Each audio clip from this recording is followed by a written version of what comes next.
not so delightful getting the kids back into a routine. After a summer of sleeping in, trying to get them to sleep properly and be back on a schedule, it can be so challenging. So Dr. Ashley Casserino, a pediatrician at the UConn Health Center, is here helping us out a little bit with some tips. Good morning to you. Good morning. So this is probably something you hear from a lot of parents at your practice all the time. It's just really tough. How can we make this a smooth transition?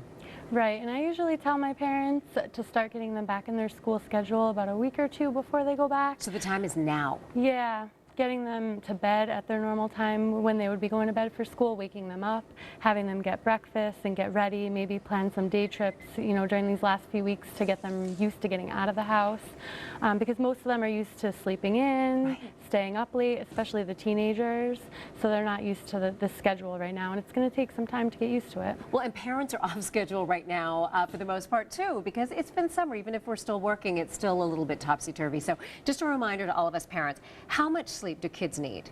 Usually you want to get about 8 to 10 hours. The teenagers, definitely 8 hours. The younger kids, maybe 10 to 12.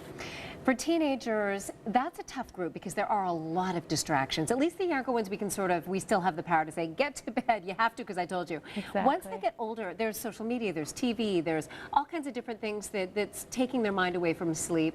But really, really important to put down the devices and turn off the TV. Yeah, like an hour before bedtime. You want all the computers, TVs, cell phones especially, because those are easy to bring in bed with them, and so that tends to keep teenagers up with their text messages and Twitter.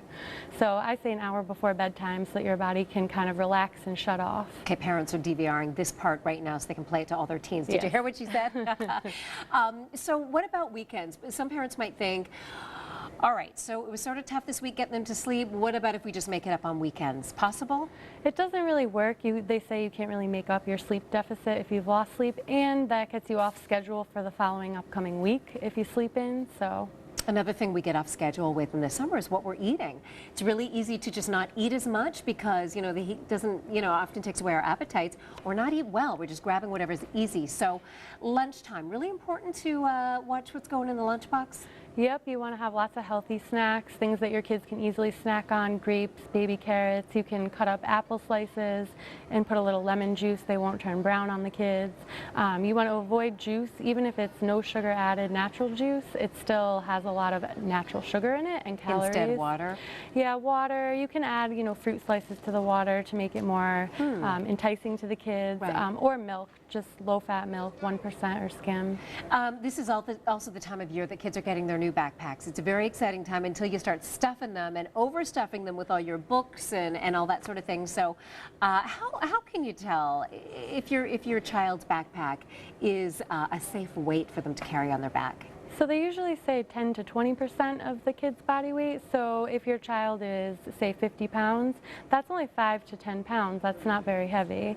And you want them to have 2 straps, both straps on, padded, if possible. They say the waist strap is good to help, but at least the 2 padded straps. And make sure it fits properly. If it's not tight enough and it's way back on their back, it's going to cause problems. It pulls them backward. Yeah, you can see them when they're walking kind of weird. I'm like, to my son, is that tight enough? And sure enough, it's not. So going back to school, one of the fun things we have to deal with is all the kids are together again, and the sniffly noses and even worse, even flu starts making its way around. When is the time to get flu shots? So you definitely want to get the flu shot as early as possible. It depends when your office gets them in. But usually I tell parents to start calling in the fall, like September, October, and see if they can make an appointment if we have them in. You mean for parents to get them or to get the kids in? To call and get the kids in, yeah. Gotcha. They should get them too, but. Yeah, really, it's all of us, isn't it? Yeah. And just very quickly as we wrap up, a good study environment. Maybe clear off the desk, get all the junk off it, make sure there's good lighting, get the kids studying in a good spot. Have a space that they go to every day to do their homework so they know that's a designated homework spot, and a set time that they do it every day. Make rules they can play after. All right, I'm glad you're lecturing this time and not me and all the other parents. Dr. Casserino told us. Thank you so much for coming in. You're welcome. Thank you.